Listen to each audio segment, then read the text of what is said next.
Fala, Mateusão.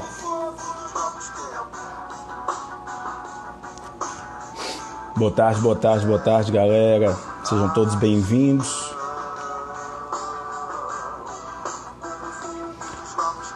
Mais um Café com Atualidades.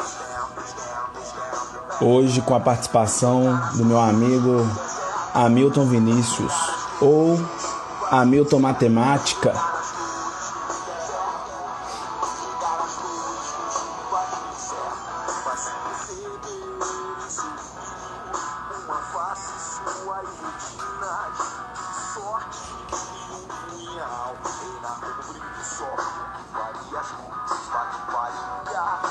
Um abraço para Amanda, Ellen, Mateusão, ao meu amor que está aí assistindo, acompanhando sempre. Sofia, Tainá, Amanda, Sara, Jennifer, Bruna.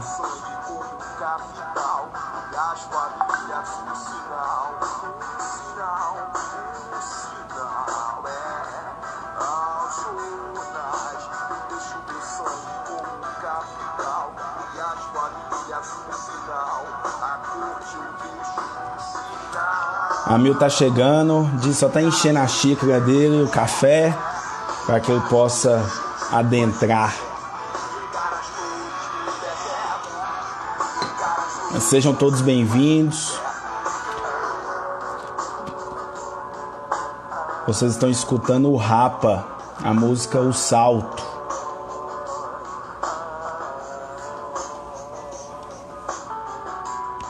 Enquanto isso, o volume tá tranquilo. Tá de boa.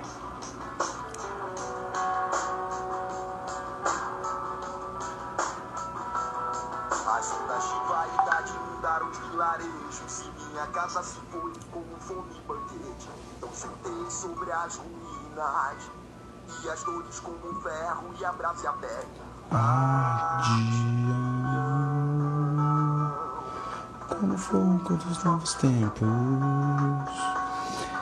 Um abraço ao meu irmão Alfredo Filho, a Nicole, a doutora Samanta.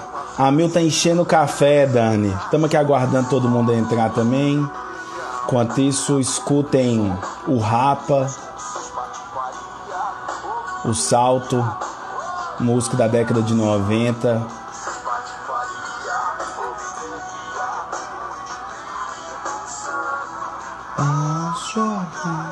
Eu vejo teu sangue como um capitão.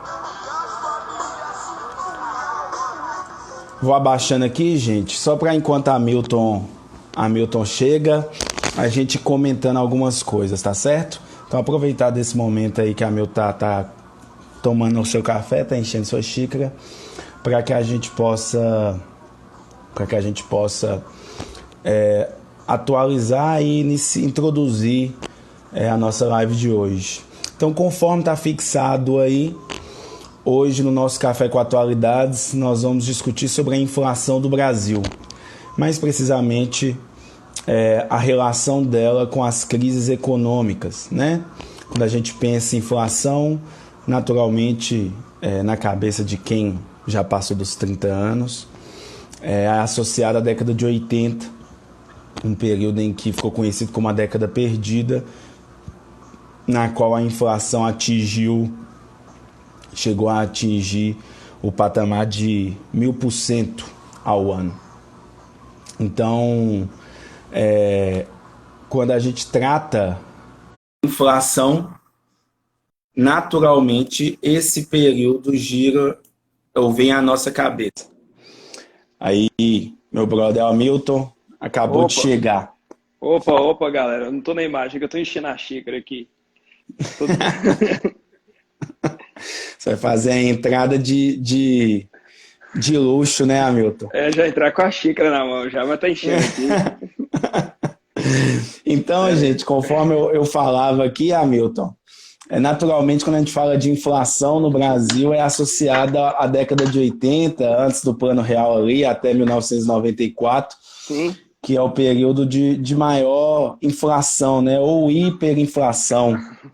Mas, naturalmente, hoje nós vivemos um período de inflação baixa, mais precisamente 4,31, e isso não necessariamente significa um desenvolvimento econômico, né? Sim, Quando a gente pensa em década perdida, o ano de 2020 vai ficar marcado por ser a segunda década perdida na história do Brasil, e mais precisamente, mais perdida do que a década de 80. sim.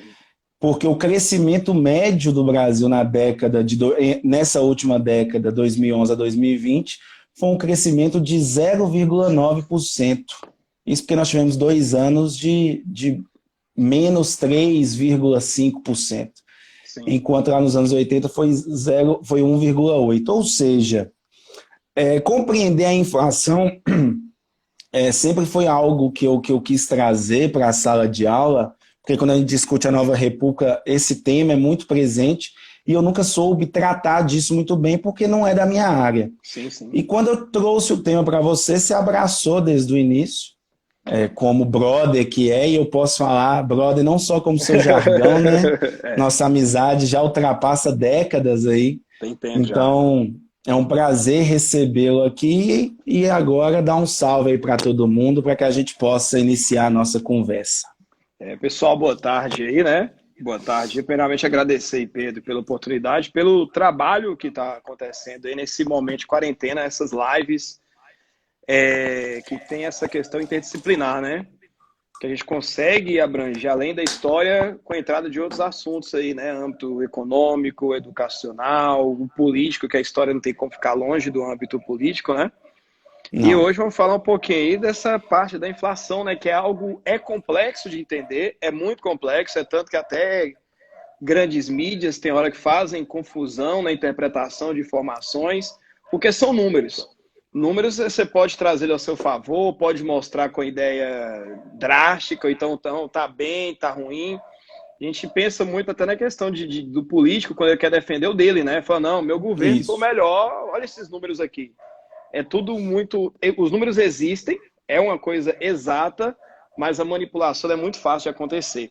É interessante porque quando a gente pensa, né, até trazendo esse período de introdução para que a gente possa entrar na discussão efetiva, quando a gente pensa dois momentos de crescimento do Brasil, né? Um está associado ao período da ditadura militar, que ganhou o nome de Milagre Brasileiro, né, que atingiu 15%. É um período marcado por um cenário de descontrole de gastos, né? E naturalmente isso faz com que chega. Então nós temos ali durante a ditadura militar uma inflação que girava em torno de 80% ao ano, né? Sim. Ou seja, desenvolvimento econômico com inflação de 80%. Você pode pegar o número e falar assim, 80% ao ano é ruim. Sim. De inflação, mas se você usa a favor o crescimento econômico, você toma isso a favor. Quando você pega o segundo momento de crescimento econômico do Brasil, ali no final do governo Lula, a inflação estava em 5,3%. 5,3%. Já a Dilma, quando foi impeachmentada, a inflação estava 9%, ou seja, muito menor do que os 80%, do que os 1.000%, e isso não foi. Mas não contexto isso pior, foi, né? Não, isso foi usado para como um elemento político. Então, é o que você está falando aí, né? O número ele vai muito de quem interpreta, né? Isso. Ou para que ele vai ser usado. Sim. E aí, como eu digo, nós temos um período histórico, que é a década de 80, que a inflação é um elemento direto relacionada à questão da crise, e nós temos uma segunda década perdida hoje, que a inflação ela é baixa, mas ela não foi capaz de segurar a crise econômica que vivemos. Ou seja, nós não podemos usar a inflação como argumento para a crise econômica sempre. Não, né? Nem sempre não pode. Porque até tem também a questão da inflação, igual a gente fala, assim, a inflação tem que estar baixa. Não necessariamente a inflação baixa é algo bom para o país, entendeu? Então você vê 80%, mas teve um desenvolvimento. Tivemos aí índices menores, se pegar aí da década de 90 para cá, eu acho que não teve nenhum ano, na verdade, que passou, acho que 10%, eu acho. Não, o FHC trouxe, né, que a curva da inflação, do controle inflacionário é o plano real, né? Sim. Então, FHC trouxe para 12,3. Caiu de 1.000 para 12,3. Lula baixa para 5,3. Dilma sobe para 9 e hoje nós temos 4,3. E mesmo assim, nós temos um cenário de crise econômica, né? Então, Amir, para a gente começar essa introdução, né, acho que a gente definiu alguns elementos norteadores da nossa conversa aqui, né? Porque a gente viveu a hiperinflação, a inflação e o controle inflacionário. Então, nós vamos usar muito isso como nosso norte de discussão aqui. Mas, Milton, para a gente começar a nossa conversa, e eu vou me dar a intimidade de chamar de Milton. Milton, me conta aqui o que é a inflação, me ajuda a compreender, a todos nós compreendermos aqui. Gente, quem quiser fazer perguntas, à vontade, faça em caixa alta, por favor. Eu ia até ativar esse negócio aqui de perguntas. Eu vou ficar com esse trem de perguntas ativo aqui e a gente vai tentar responder o máximo possível, viu? Sim. Milton, explica para todo mundo aí, inclusive para mim, o que é a inflação. Então vamos lá, né? A inflação vem com a ideia de inflar, né? O que aumentou, mas como é que ela é calculada no Brasil? Como é que ela é calculada? De maneira simples. São selecionados, existe uma lista de itens básicos, que é aquele item que todo brasileiro vai consumir. Por exemplo, mesmo que eu não tenha talvez um veículo, indiretamente eu tenho o consumo de gasolina. Né? Agora mesmo, chegando em casa aqui, eu tive que pegar um embrulho ali, que o porteiro mostrou um embrulho para mim, eu tive que buscar. Eu estou pagando gasolina isso aí, porque o embrulho teve que chegar na minha casa, teve combustível, ou seja, são selecionados itens básicos, ou seja, aqueles itens que todo brasileiro vai consumir, feijão, o arroz, determinadas verduras, combustível. E o que é feito? É feita a variação, por exemplo, arroz. São selecionados determinados tipos de arroz, marcas específicas. Que não faz sentido eu comparar um arroz aqui de alto nível, um arroz negro, um arroz de risoto, com aquele arroz que o povão... Tipo A do dia a dia. O tipo A do dia a dia, né? Então são analisados esses itens, né? O início do mês, final do mês, qual foi a diferença de preço? Sei lá, pega uma marca de arroz Vasconcelos tipo A.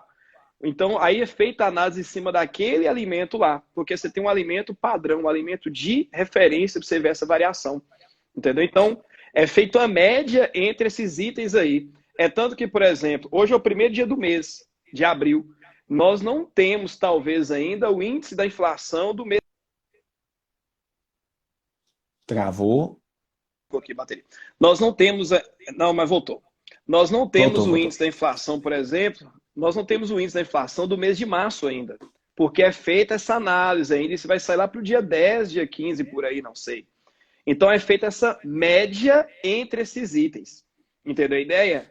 Aí o que faz o item aumentar? Por exemplo, se o governo coloca um tributo aí, mas eu vendo arroz, esse tributo é um tributo voltado à parte de, sei lá, um item específico, a combustível, um tributo do combustível. Esse tributo vai me afetar, que em um dado momento, o que acontece? Eu vou precisar ter um gasto de combustível, um fornecedor, alguma coisa de transporte. E aí o que acontece? O cara que fornece o arroz, o feijão, o açúcar, o macarrão, ele também vai aumentar por causa do combustível. Você entendeu? Sim. Então, assim, acontece algo lá nas Arábias, lá, que eleva o preço do petróleo, o Brasil sente isso. Todo mundo vai afetar. Então, por isso que é muito difícil o governo tentar controlar. Você vai imaginar aí que tem uma bacia cheia de furos, eu tenho que tampar o furo, só que tem outro, sempre vai pingar um pouco de água ali, entendeu? Então, inflação, ela está diretamente relacionada a consumo, né? É o consumo. A esse princípio básico da nossa sociedade capitalista, que é o consumo. Né? Isso. E tem aquela ideia... E aí, naturalmente, está nessa figura do tripé, né? Governo, empresário e consumidor. Consumidor. Né? Porque o que é analisado é no mercado varejista. Entendeu? O que manda o mercado varejista, que é o consumidor final, o que importa, né?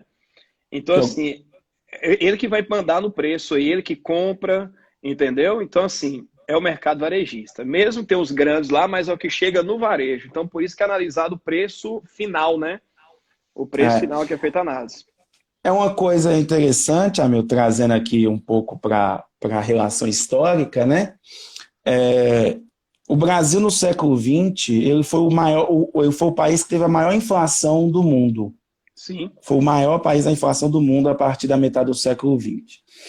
E quando a gente vai estudar um pouco mais a fundo sobre isso, a gente entende que tem alguns fatores que justificam isso e que estão relacionados ao que você disse, né? Você falou aí, por exemplo, do aumento do petróleo na Arábia. Então, os fatores externos são importantes, né? Os fatores políticos são importantes. Porque também quando a gente fala, quando a gente fala de consumo, né? Quando a gente fala de consumo, aí eu vou pegar aqui mais uma vez a década perdida lá de 80 como referência. Quando a gente fala de consumo, a gente fala de um período, né, onde vem JK, ditadura militar, onde o governo estabeleceu uma política de controle de gastos, um controle de gastos públicos sem controle, né? Houve gastos públicos em busca de um desenvolvimentismo sem necessariamente uma responsabilidade, o que desperta uma lógica de muita produção em detrimento ao consumo. Então nós vamos ter desvalorização, ou nós vamos ter muita produção, nem tanto consumo. Isso vai estabelecendo um desequilíbrio das relações, das contas públicas. Nós vamos ter lá na década de 70 a crise da OPEP, que aumentou o petróleo muito, então o elemento externo se torna importante. E nós temos a própria estabilidade política, né? O golpe militar, que acontece em 64, nós temos a própria crise do milagre econômico. Então, a gente consegue observar, quando você explica aí o que é inflação, e eu trazendo aqui para uma análise por que a década de 80 foi um período de hiperinflação, que nós vamos entrar nessa nossa seara agora, a gente pode entender esse tripé, né? Gasto de governo, gasto demasiado, e aí a gente, claro, gente, até a gente tem que entender qual que é o papel do Estado nesse processo, ou o que a gente quer do Estado nesse processo, mas um gasto demasiado sem controle. Nós temos uma crise externa que vai confundir as relações econômicas aí, crises políticas são elementos que sustentam essa relação inflacionária aí, né? E isso acontece sempre, igual a gente pensa assim, o lance da inflação, as pessoas que têm um pensamento, está acontecendo com outro, não me afeta. Indiretamente afeta todo mundo. Quer ver uma situação simples? Você pegou lá, o dólar aumentou e o trigo vai aumentar. Vai falar, eu já estou de regime, não estou consumindo nada com trigo. Aí você vai imaginar lá, imagina quantas empresas que compram o pão para poder dar para funcionar no lanche. Aí você já imagina aí, igual nos colégios nós trabalhamos, o colégio tem lá o pão. Uhum. Aí já vai afetar demais, que vai comprar pão, tem aquela quantidade fixa de pão, aumentou 5%. Beleza. Mas é 5% dali da questão do pão. Aí você já imagina, nossa, 5%. Aí já vai cair onde? Na mensalidade do aluno nosso. Na mensalidade do aluno. Aí cai, quem são os pais dos nossos alunos? O comércio está ali forte. Fala, aumentou a mensalidade ali, eu vou ter que começar a tirar. Vira uma bola de neve, entendeu? É interessante que ontem eu trabalhei no webinar Os Mini Crise de 29, né? Essa questão da superprodução e de consumo. E é importante todos terem essa percepção, né? De como as coisas, estou vendo o Rafael Exatas comentando aqui. O Jânio também, Jânio, como as coisas estão entrelaçadas, né? Não dá para você pensar que você vive numa bolha. Não, e não até por isso, Hamilton, que quando a gente vê esse número, né, 4,3%, ótimo, baixa. Mas aí eu falo assim, mas a mensalidade, foi o exemplo que você citou aí, a atualização da mensalidade na faculdade de um ano para o outro foi de 15%. Sim, aí sim. Aí fala assim, aí você começa a perceber que não é só a questão do valor 4,3 que aplica automaticamente a tudo, mas é porque tudo constrói aquele valor que é, por exemplo, na mensalidade, vamos dizer. Que aí já entra outro aspecto também, Pedro. Tem hora que o pessoal fala, então aumenta o salário de todo mundo. Só que aí vira uma bola de neve, igual a situação da Venezuela, talvez você pode até falar melhor que eu, como teve aqueles aumentos sucessivos de salário sem um estudo, por exemplo. Sim. Vamos aumentar o salário de todo mundo 10%. Aí imagina o dono aí de uma grande rede de varejo, aí, um supermercado grande, imagina o aumento da folha dele. Ele vai ter que repassar isso. Entendeu? Ele vai ter que repassar. Vai ter que repassar. Isso vai cair na sua casa, vai cair na minha casa. E chega no momento, aumenta 10% para um, só que tudo aumenta um pouquinho. Aquele 10% no final, ele acaba virando até mais, 15%, 20%, entendeu? Então, por isso que a tomada de consciência do próprio cidadão é importante, né? Porque Sim, não tem sim. um elemento, o governo tenta criar mecanismos para regulamentar dentro dos seus limites, né? É muito complicado, ele tem que achar um ponto ali, que se ele aumentar É, demais, ele piora a situação da inflação. E se ele é. não aumentar, ele não consegue corrigir no ponto ideal, entendeu? E tem outro problema. Então, Se derrubar a inflação, por exemplo, vamos imaginar que teve uma queda. Esse mês é 5%, mês que vem 1%, ou deu negativo. Isso aí pode afetar, sabe, quem é a indústria. Você imagina que a indústria ela não produz de manhã para vender à tarde, não. Não tem como eu vou ter um produto, eu vou produzir cedo, à tarde ele já está no varejo. Esse produto ele tem um processo. Vamos colocar aí que o produto vai chegar no varejo daqui a um mês. Você imagina que eu produzi algo que saiu aqui a um custo de R$ 100. Aí teve uma deflação, toda a matéria-prima diminuiu de preço. Aí sim. daqui um mês, o que eu gastava R$ 100 para produzir, eu vou gastar 95. Só que eu estou vendendo algo que eu produzi a R$ 100. E hoje está Sim. sendo vendido a 95. Eu tive um prejuízo nesse processo por causa da deflação. É igual Então, você comprar algo e desvalorizou. Você comprou um produto, você compra um telefone hoje, daqui um ano você vai vender ele, ele vai desvalorizar. É isso que vai acontecer. Entendeu a situação? antes até de entrar nessa ideia de hiperinflação, que é uma coisa que eu estou pensando aqui, mas você levou ao nosso diálogo aqui, levou para uma coisa interessante. Em tempos de quarentena, claro que ninguém vai ser aqui mãe de Ná, Sim. nem queremos ser. Sabemos dos impactos econômicos, dimensionamos e torcemos para ser o menor possível. Mas é um exemplo de como a gente pode ver aí num futuro próximo a questão inflacionária Sim, acontecendo sim, aí, né? Ou sim. impactando esse número final do ano de Tem 2020. uma incógnita, igual até aconteceu com as bolsas aí. Você viu que bem antes dessa quarentena no Brasil, tivemos bolsa despencando.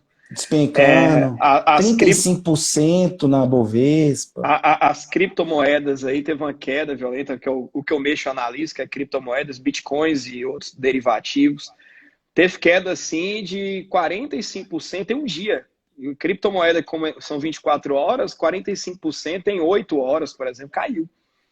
E assim, aí ficou incógnita. O que vai acontecer? Eu compro naquele momento que está na baixa.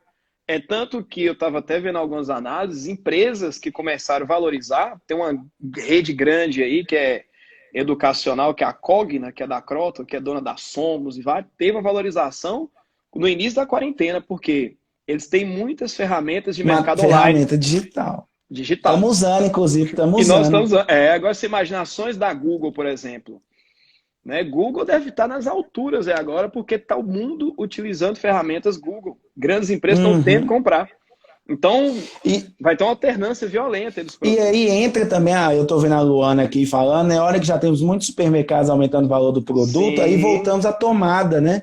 O cara aplica o preço pensando dois fatores, né? Pensando que ele já tem um prejuízo no futuro, que ele tem que sim, tentar ganhar agora, mas ao fazer isso também, ele pode gerar uma crise futura, ou não uma crise, mas um resultado direto no que nós estamos chamando de inflação aqui, né? pois O é. Que é IPCA, que é o isso, índice de de preço ao consumo, né? consumidor amplo, índice de preço ao consumidor amplo, que ajuda a construir a inflação. É um dos principais índices para construir a inflação, para Por determinar a isso que é inflação, importante o ter essa IPCA. tomada de consciência também, né? Talvez aumentar é necessário, aproveitando mercado, oportunidade, momento, mas também com a devida responsabilidade. Porque aí, nesse caso, por exemplo, quando a gente falou de hiperinflação, né? Lá na década de 80, o Brasil viveu a hiperinflação, que é esse número aí de 1000% ao ano.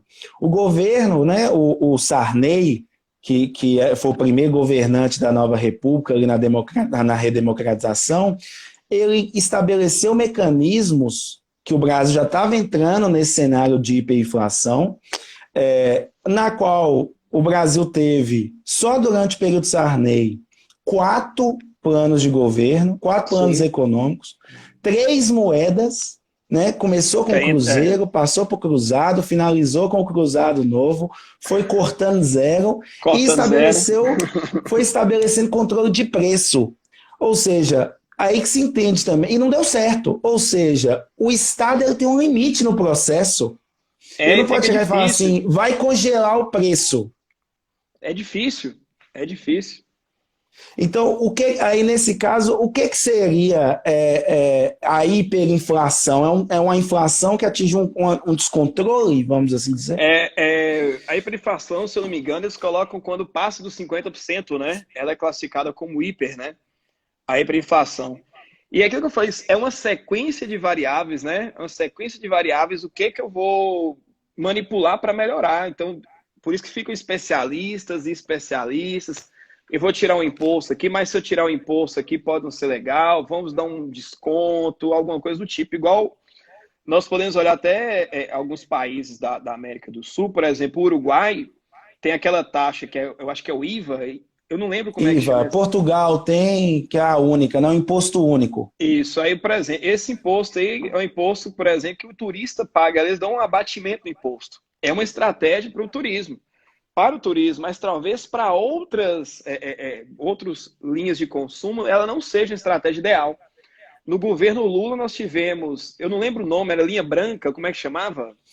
Foi a linha branca, que é a questão de economia de energia, né? É, linha branca, que aí o pessoal começou a comprar máquina de lavar, micro-ondas, tudo mais. Sem contar da própria redução de IPI, né? Quando houve a crise externa, né? Da bolha dos Estados O Unidos. IPI também. O IPI que teve a questão dos veículos, né? Então, Questão tenta compensar um no outro. A indústria automobilística está com muitos carros parados. E se não vender, vai demitir muita gente. Se demitir, sei lá, a Fiat tem, sei lá, vou inventar aqui, 30 mil funcionários. Vai ter que dar férias coletivas. Aí esses 30 mil funcionários, imaginei o que eu vou deixar de arrecadar de INSS e FGTS. O FGTS movimenta.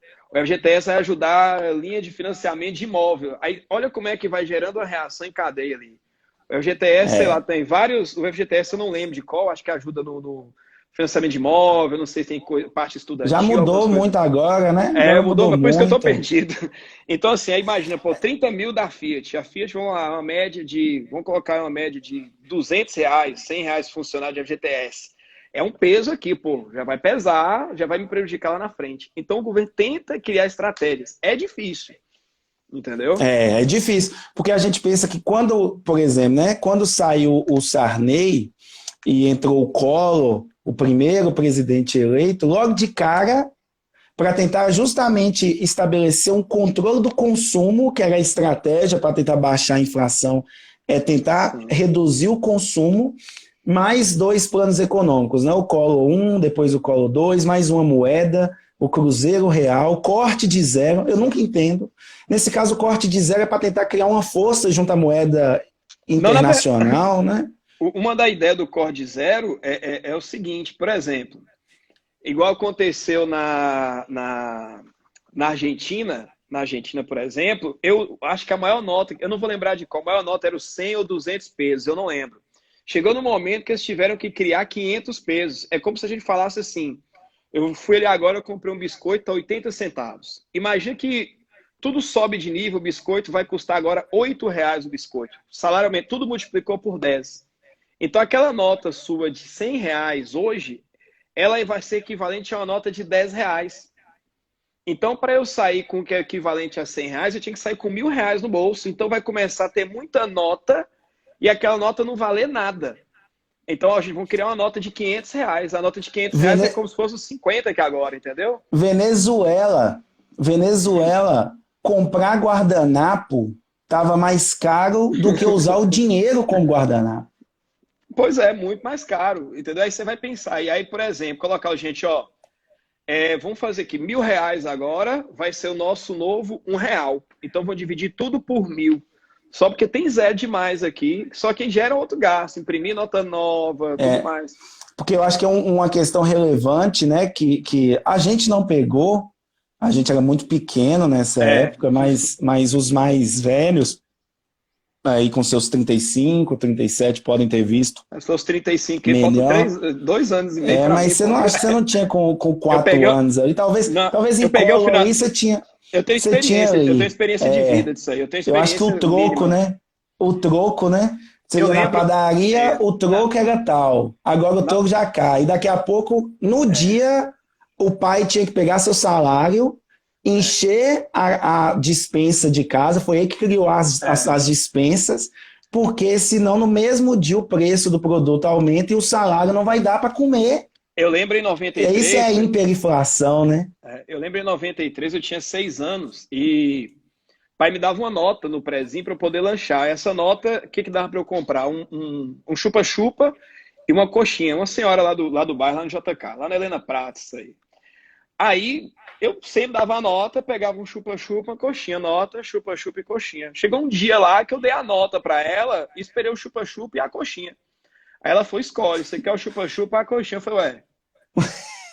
Fui, peguei o dinheiro de volta e cheguei em casa. Meu pai, ó, cheguei, aquela velha tá me roubando. Falei, de jeito. Aí foi quando eu comecei a ter uma noção já financeira, que estava nessa transição eu não sei se era Cruzeiro ou Cruzado, novo É, para o Real, né? Eu não sei qual foi o último, sim, mas sim. Nesse caso era o Collor 2, né? Do e aí Collor 2 pro Real. eu tava nessa transição para o Real.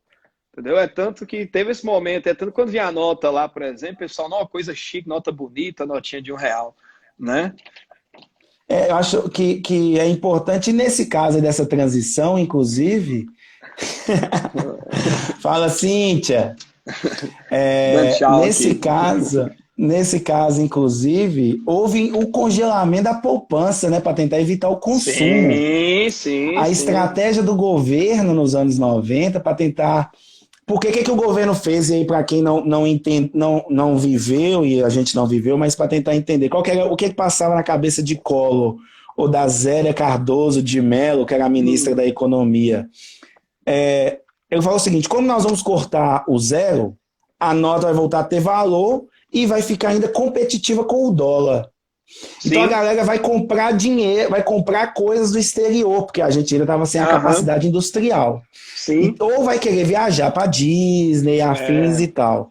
Então, para segurar o dinheiro no Brasil, eu confisco a poupança. sim. Porque dá como se fosse um Confiscando, capital de giro, eu confisco a poupança como se fosse o povo emprestando dinheiro para o governo. E ele sim. fala ainda o seguinte: eu vou pagar em 18 meses corrigido. Isso aí quase matou meu avô. E aí, filho, isso aí foi um mecanismo de quê? Tentar evitar esse consumo que essa nova moeda poderia gerar e acabou com vida de muita gente. Tem gente Demais, cobrando ainda até demais. hoje Porque isso. a poupança E poderia isso foi virar um no primeiro investimento. dia de mandato, velho. Isso foi É, no primeiro dia de mandato. louco. Não, ele foi um cara louco, velho. E corajoso para fazer isso. Corajoso. Porque assim, a poupança poderia virar em um determinado momento um investimento. Porque, por exemplo, se for ter uma correção, um exemplo, eu tenho R$ 100 na poupança. Vamos inventar aqui. Suponhamos que de hoje para amanhã tudo vai aumentar 10% e essa correção cai na poupança. Quer que eu corro? Pego o meu dinheirinho que eu tenho aqui em casa, eu tenho aqui R$ 1.000, jogo lá dentro. Eu vou ter 1.100 e vai aumentar 10%. Amanhã eu tiro, vou fazendo o quê? Como se fosse uma bolsa de valores com a E, poupança. e isso aí é um elemento, né? Quem era rico ficou muito rico assim. Muito rico. Quem era Sim. classe média e tinha condição também ficou rico assim. Tem gente que Mas aprende. quem era pobre, perdeu dinheiro. Aquela ideia, né? O rico ficou mais rico e o pobre cada vez mais pobre. Quem teve a Porque visão dessa sacada aí fez dinheiro. Só que chegou no é, momento aí que o cara, isso a gente chama até no meio do trade aí, fala arbitragem, tipo você tirar de um, colocar para o outro, até transferir entre bancos, fazer uma loucura. Então tinha até cara que tinha porque essa percepção. a poupança ainda é medida por inflação, né? Sim, Então, até sim. algum tempo, poupança compensava bastante, vamos assim Hoje dizer. já, Então, hoje já não compensa.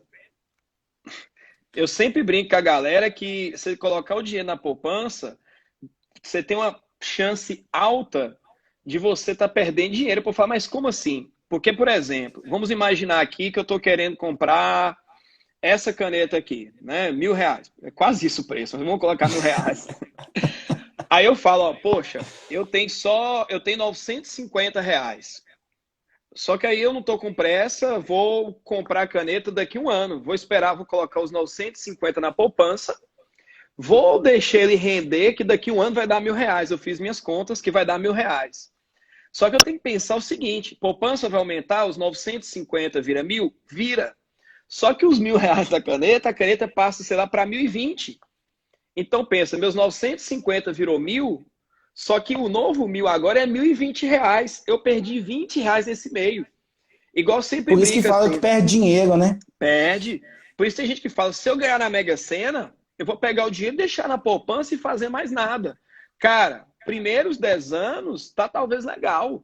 Talvez aqui 10 anos sua grana só tá perdendo, perdendo, você tá perdendo dinheiro, entendeu? Porque as coisas de consumo aumentaram, né? Muito Porque mais do que a poupança nesse ano. porque Por a isso que a poupança não é relação de interessante. consumo aumentou. Por isso que a Mas poupança essa não é questão interessante da agora. correção, dessa questão da correção salarial, também usar a inflação como referência, se torna um elemento dúbio do processo, não é uma faca de dois gumes aí, né? Por isso que tem o lance do poder de compra do brasileiro. Fala, o brasileiro está perdendo o poder de compra. Pensa comigo, há um ano eu fazia determinadas coisas com R$ 50. Hoje você já não faz. Não, Então, é igual a gente fala, moço, R$ 50 vale nada. Entendeu? Na época da faculdade, aí eu formei em 2008, com R$ 5 eu saía em festa open bar. Entendeu? Era aquela festa, homem paga 5, mulher paga 3. Hoje, com R$ 5, você não passa, você não pega nem o Uber para ir na festa. Então, nem olha o o tanto que o Uber. poder de compra caiu nos últimos anos aí. Você E entendeu? aí, e tudo isso pesa, né? Tudo isso define, né? Porque também se você coloca Define. uma política salarial muito alta que leva em consideração o poder de consumo, tudo sobe também, né? Tudo sobe, aí você tem chance de ter uma situação da Venezuela ou até de alguns países africanos. Há muito tempo eu estava lendo, que eu até fiz isso no meu curso, as maiores inflações, eu não sei se eram alguns países africanos, cara, não era Zimbábue, mas mostrando lá, inflação de 320% ao mês. É. Isso é horroroso, entendeu? É tipo uma coisa custar R$ 1 dia primeiro, dia 30 custar R$ 320. É fora do normal. Então, inclusive, aí até para trazer um elemento histórico para quem está nos assistindo, se for aluno, né? Se for pré-vestibulando aí, se não só para Rapaz, por compreender verdade, mesmo, R$ 5 é o, nada, plan, né? Nem é, uma cerveja. É, o plano real, hoje se a gente acha uma cerveja de R$ 5, a gente compra, né, velho? Porque 5 dependendo. hoje, Você vai no postinho dependendo, aí, depende do horário, cara, né? se você achar de R$ 5, fi, apesar de ter muita cerveja no Tem, mercado. não, tem muita, tem muita. Até só te cortando aí, Pedro. Eu sou muito contra essa estratégia, por exemplo, teve a greve dos caminhoneiros. O pessoal correu, Sim, abasteceu. Eu sou totalmente contra, porque a gente estimula uma alta do preço, que infelizmente tem pessoas que talvez não estão vendendo, vou aumentar agora. Tivemos agora a crise do álcool em gel. A sim. pessoa, em vez de lavar a mão com água e sabão, vai pensar que o álcool em gel é a salvação da vida dele. Eu não Vai comprei tomar álcool nada. em gel. Eu fui o quê? Fui no supermercado, eu preocupei em comprar outras coisas. Um exemplo bobo aí. Cerveja, que estava R$ 4, estava R$ 2,98, porque o pessoal estava vidrado o quê? Álcool em gel, o arroz, vou estocar alimento. Eu fui na contramão, aí você vê que os outros alimentos que têm uma saída, que já tem uma sequência de coisas que a produção, que o pessoal vai entregar, a distribuidora vai entregar, tem data de validade, eles não podem deixar parado, eles têm que colocar na promoção para poder girar. Entendeu? Sim. Então você vê agora, quem foi no supermercado nos últimos dias, você vai ver que tem muita coisa que está com preço mais baixo. O iogurte, as coisas assim. Você vê mesmo a própria caridade da Ambev, né? Já que entramos em cerveja, Estocou cerveja. cerveja, a própria caridade da Ambev de converter o álcool em álcool em gel e Sim, doar. doar. Na verdade, é a previsão de que a queda ia acontecer no consumo por causa dos bares. E, Sim, naturalmente, o que eu vou fazer? Vou aqui ganhar um capital social em torno disso, capital né? social. Eu sou grande no mundo, acho que é a maior do mundo, se eu não me engano, está entre as E vou grandes ganhar um aí. capital social, não é uma caridade, é mais um Não é marketing caridade. social, porque está com a previsão aí. Então, nesse caso, converter em álcool em gel é até um mecanismo de ver se controla o preço, Controla o porque preço, senão sim. também vai estabelecer uma superprodução, e Sua uma produção, superprodução vai baixar o preço muito. especialmente o que é perecível. Tem data de validade, assim, eu tomo cerveja vencida, né? Mas o supermercado, o supermercado não Depois vai de vender 6 meses, isso. né? A É, validade é muito curta, 6 meses. Você toma com seis meses, 7, 8, você toma. E o supermercado não vai poder, ele já tem um estoque grande, porque ninguém esperava essa crise. Entendeu? Por isso que é difícil esse lance da inflação, cara, é muito complicado controlar. Eu tiro o chapéu para governo que consegue ter uma visão estrategista, independente se é de direita ou de esquerda aí, mas uma visão estrategista de ter uma inflação no índice legal e o povo ter um poder de compra legal. Essa questão. Essa questão da inflação ideal era até um ponto que eu ia entrar, né? Porque o plano real é o divisor de águas, né? Sim, O eu plano tenho que tirar o real, chapéu para os caras. Os caras foram inteligentes. A o plano, equipe. o plano real lá no governo Itamar, 93, 94, com o FHC liderando, até capitaneou o FHC para se tornar o presidente da República em 94 até Sim, sim. 2002. O plano real é o divisor. Né? Então, como eu disse, o Plano Real traz essa inflação que estava batendo 1000% em Collor para 12% em FHC, 5,3% em Lula, com oscilação ao ponto de derrubar uma presidente, que foi 9,3%, e hoje 4,1%. Que aí você pega até... Que ó, meu café novo chegou. E hoje 4,1. E aí, quando a gente pensa nisso, eu fiquei ali, qual que é a inflação ideal? O Japão, por exemplo, não tem inflação, é zero. É zero. Pois é. Mas a deflação também é ruim. Se negativar, é ruim. E por isso eles são grandes exportadores também, né? Aí vem a ideia de talvez não é interessante eles venderem o deles dentro deles, entendeu? Você entendeu? A inflação é um mecanismo de mercado interno, né? É interno. Então, porque no externo... Então, inflação é estratégia para mercado interno, né?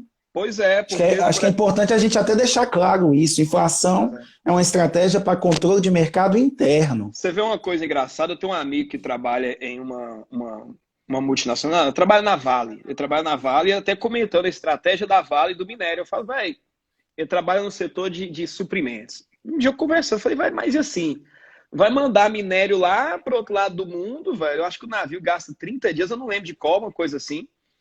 Mas vocês mandam com preço aqui, e como é que vai ter o preço lá, manter o preço? Eu falo, velho, coloca em alto mar e faz a negociação no meio do caminho. Daqui a pouco muda o rumo, ó, não vai mais pro Japão, não, vai para a China, não, vai agora para a Europa, mudou. Porque os caras negociam no meio, enche o navio, vai sem rumo e negocia. Eu achei. Até porque interfere. Em um mês pode mudar muito, velho. Muda muito. Muda muito. Você entendeu? E é interessante demais isso.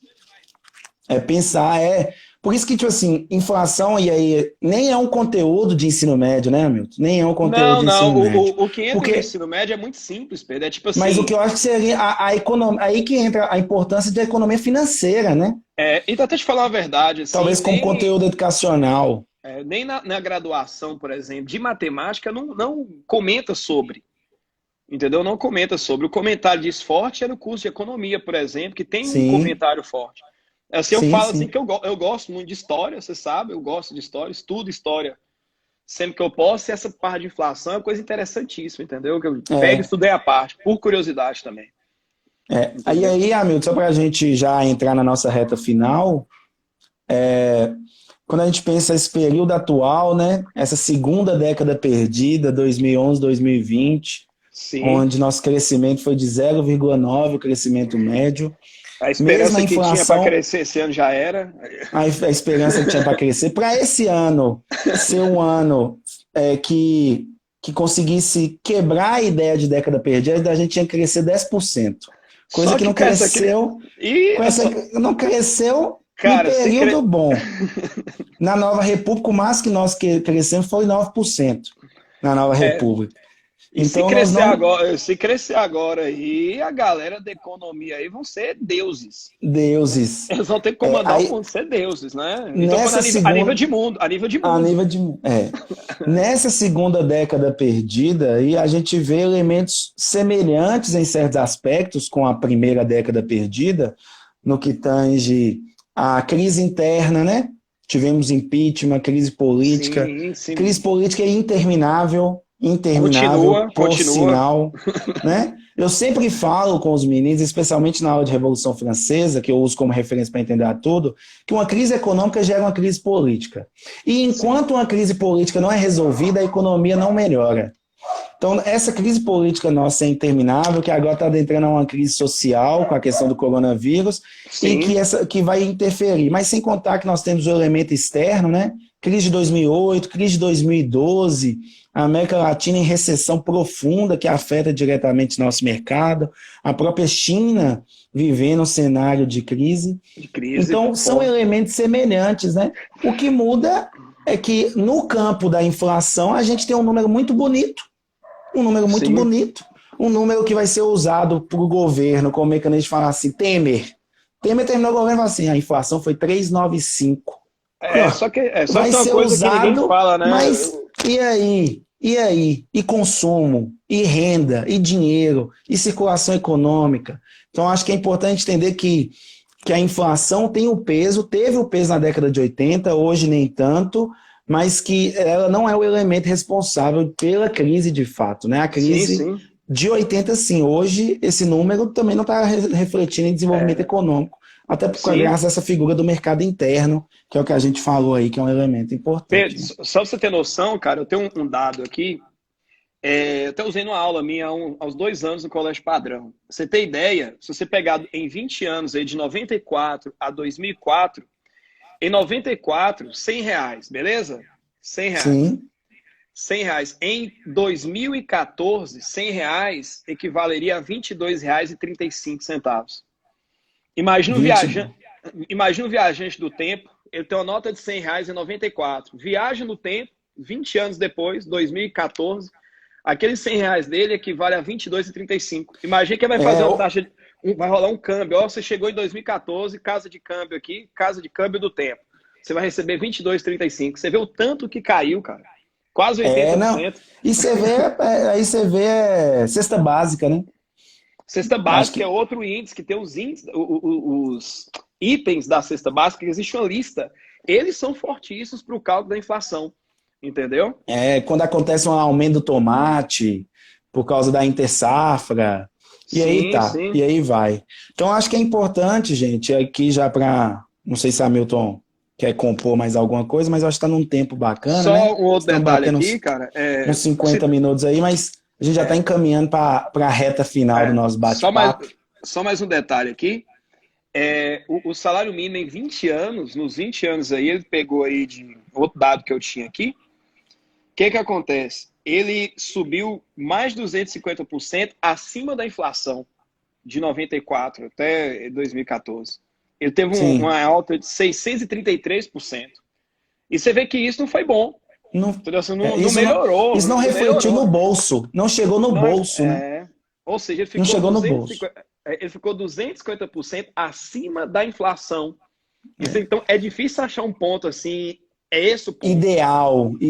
Inclusive, quando a gente fala de gasolina, combustível, né? Hoje está rolando redução. Essa semana andou rolando redução lá 15%, porque está levando em consideração o movimento da Arábia Saudita, que meteu foda-se e está produzindo em geral. E o pessoal está parado, velho. Só que aí o preço, você fala assim, não reflete na bomba. Não reflete por quê? Porque o cara está tentando compensar, né? O cara está tentando compensar.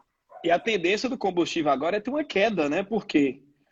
Pensa aí, vamos colocar aí grandes centros. Olha o que... Imagina São Paulo lá, eu estava vendo anteontem a Venda Paulista sem movimento.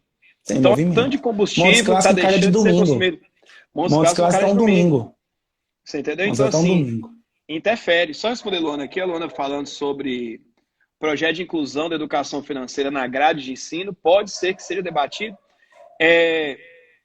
A questão desse projeto, a norma BNCC tem esse viés de questão financeira até para a questão das pessoas, que rola um endividamento muito grande. Tem essa gestão financeira, você ganha um pouquinho a mais, você gasta, que é o lance do governo. Que é uma casa, o governo é uma casa, né? Você está gerindo uma casa mais complexa. Mas, só que com um tesouro gigantesco, né? Pode ser que constantemente com a entrada de tesouro de grana. Gleison debochado. Gleison é aluno meu lá do Foco aí, velho. Olha o pessoal do Foco marcando presença aí também. Gente, eu acho que é isso, né, Hamilton? Sim, tem mais sim, alguma sim. coisa aí para... Hamilton, vou abrir Deixa eu ver. Se tiver alguma pergunta, na verdade, vou abrir para quem tiver pergunta, né? Quem tiver pergunta aí... Só mais um detalhe aqui, Pedro. Tem hora que o pessoal critica assim, tal jornal tá certo, tal jornal tá errado. Vou colocar valores redondos aqui, só para a gente ter... Imagina que no Brasil no Brasil, fevereiro, a gente teve 10% de inflação e em março 10% também. Aí tem um acumulado desses 2 meses.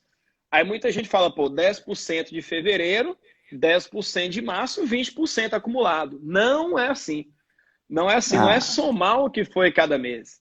Entra no tópico, eu até postei um vídeo no meu canal de aumentos sucessivos.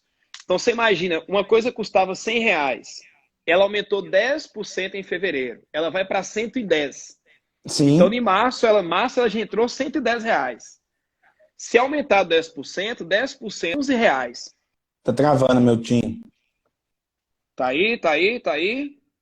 Acho que eu sei o que tá travando agora, será? Não sei. Tá belezinha? Tá belezinha. Eu tô beleza, eu tô te vendo. Então vamos lá. Eu Aí ela tô... entrou em março R$110. Aí vai aumentar 10%. 10% de 110, que dá R$11. Aí 11 110 reais. mais 11, 110 mais 11 foi para 121. 121.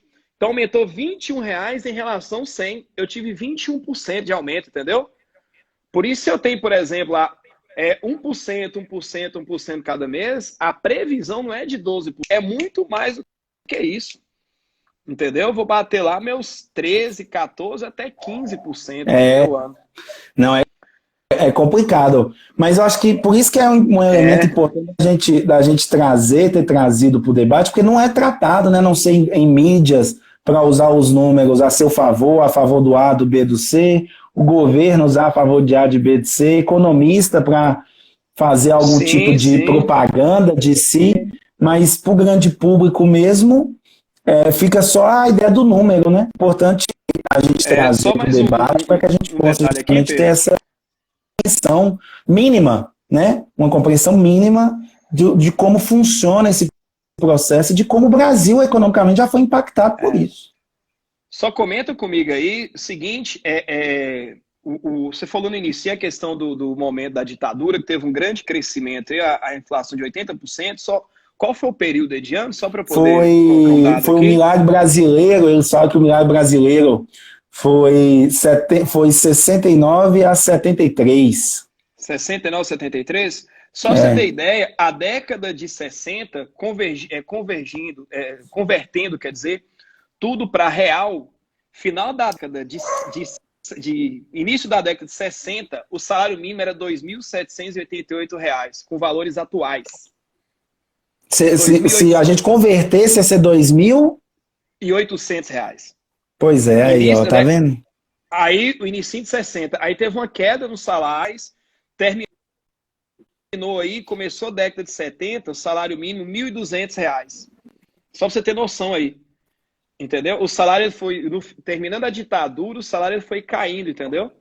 No plano real, ele começou com 448 aqui, com valores atuais. A correção... 448. Então já foi baixando. Se fosse convergindo, fazendo a conversão para valores atuais. Entendeu? Pra você ver como é que é interessante pensar. Você entendeu? Então, assim, nos últimos...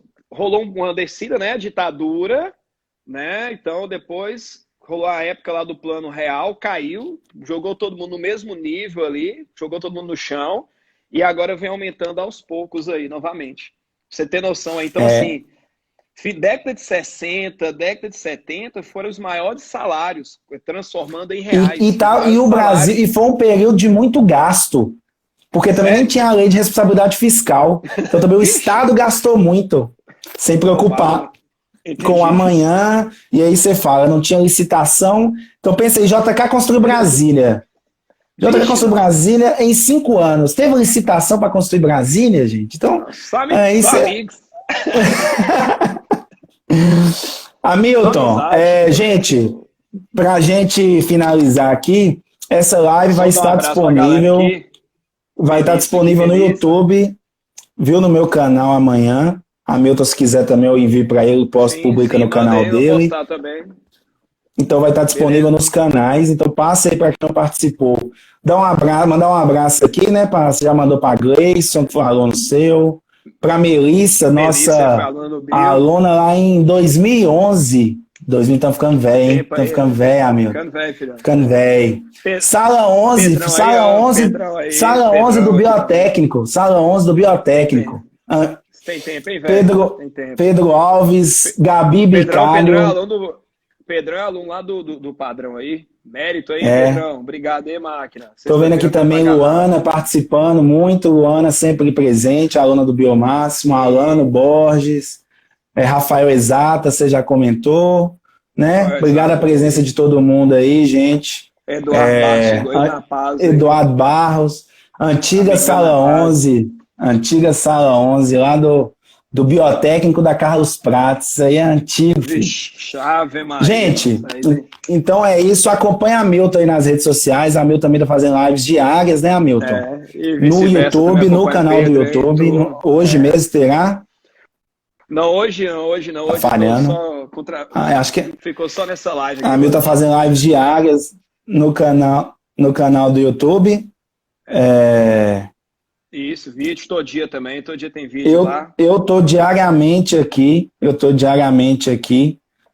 então amanhã nós temos a Segunda Guerra Mundial no webinário Breve Século XX, que está acontecendo ao vivo aqui, e na sexta-feira nós vamos ter também o Café com Atualidades, que acredito será sobre a política de drogas no Brasil, também um tema relevantíssimo para o nosso debate, viu? Então é isso, Hamilton, a palavra é sua para se despedir aí da galera. Beleza. Agradecer aí, Pedro, a oportunidade aí, né, que a gente expanda aí sempre para projetos futuros, né? Já temos projetos futuros também. Já tem esse café aí, nós já criamos esse café há tempo aí, né? Tem a parceria de Jonatas Braga também, que a gente nós usamos as férias para poder discutir muito sobre essas ideias, né? Sobre educação, né? Sobre educação, que é outro produto que deve sair em breve. Tomara que saia em breve esse produto nosso educacional. E no momento é mais do que necessário, que agora vai ter uma revolução educacional no país. Essa quarentena aí. Forçada, que é bom, em partes, é bom. Né? Vai ter uma educação pós-quarentena. Espero que agora deve entrar a educação 4.0, que é o que já está prometido. Fui em um congresso em fevereiro, já estava a conversa da educação 4.0 surgir nos próximos 2 anos, e agora, em menos de 60 dias pós-evento lá, o mundo mudou muito rápido, né? Então, agradecer a galera que está presente aí, o pessoal que compartilhou aí o post aí da live, né? Ajudar aí, bombou. E é isso, cara. Obrigado aí, tamo junto. Agradecer João Rafael, Art Market, pelo apoio aí, que ajudou no post. Muito obrigado, ajudou demais aí. E é isso, gente. Acompanha aí nas redes sociais, permaneçam em casa, né? Tem muita coisa boa acontecendo para você ficar em casa, para você estudar. Essa revolução que a Milton tá falando vai acontecer mesmo. E, claro, ela não acaba com a educação presencial, mas ferramentas para aprimorar essa educação vai acontecer. Igual e aí a gente já está vivendo isso, né? Usa a ideia. A gente brinca, é tão comparativo de Larissa Taíde, professora, onde ela falou em uma palestra que se a gente pegar um aluno do século XV, ele viajou no tempo, chegou aqui hoje, o único lugar que ele vai sentir seguro de acordo com o tempo dele, é a sala de aula, que a gente tem a mesma estrutura de sala de aula dos séculos passados aí, né? E o tanto que as coisas evoluíram, né? Então, não é muito raro aí, cara, né? E a disrupção, né? É a disrupção. Sim, então é isso, gente. Fiquem em casa, estudem, se organizem, porque tem conteúdo o tempo inteiro para você estudar, além das escolas, nas lives. Né, a escola está conseguindo criar roteiros, então acompanha as orientações escolares, mas tem muito conteúdo para você também continuar após as orientações escolares com o seu estudo, e nós estamos contribuindo para isso também, né, Hamilton? É por isso nós estamos aqui para contribuir para que todos possam. Porque quando a gente fala também de roteiro, a gente fala muito desse lugar de privilégios que nós estamos, que é a escola particular. Né? Então aí até a gente contribui para que a gente possa ir, para que seus amigos que estão no estado e que talvez não tenham essa mesma capacidade de acompanhar, possam então absorver um pouco, manter a atividade escolar através das nossas lives aqui, os estudos. através das nossas lives, através da nossa ferramenta, viu? Gente, obrigado pela presença de todos. O Instagram está expulsando nesse momento, começou a contagem regressiva. Então, um abraço a todos. Amanhã espero todos vocês às 5 horas. Também acompanha a Milton Matemática. É isso, um beijo e fiquem com Deus. Falou, brother. Até mais. Falou, brother. Até mais. Tchau, tchau.